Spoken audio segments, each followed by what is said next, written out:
Hi.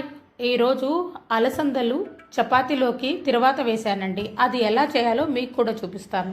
ముందుగా అలసందల్ని 6-7 గంటలు నానబెట్టుకున్నానండి. అలాగే కుక్కర్ తీసుకొని అలసందలు కాస్త ఉప్పు వేసి ఒక 3 విజిల్లు వచ్చేదాకా ఉడికించి పెట్టుకోండి. ఇప్పుడు తిరువాత వేసుకుందాము.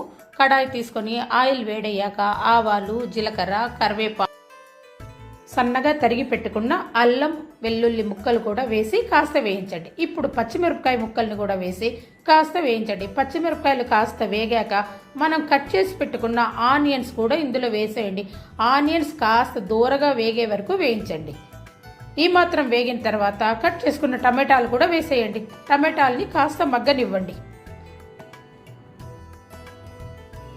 టమాటాలు మగ్గిపోయినాయి. ఇప్పుడు మనం ఉడికించి పెట్టుకున్న అలసందల్ని వడగొట్టేసి ఇందులో వేసేద్దాం. నీరన్నీ వార్చి పెట్టుకున్నాను. అంతే.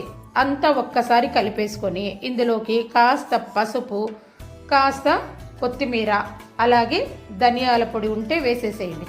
నా దగ్గర ధనియాల పొడి లేదు, అందుకే వేయలేదండి.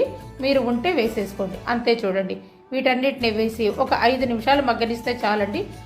అలసందల కర్రీ తయారైపోతుంది. ఇది చపాతీలో చాలా బాగుంటుంది. ఒకసారి ట్రై చేయండి. నచ్చితే లైక్ చేసి కామెంట్ చేయండి.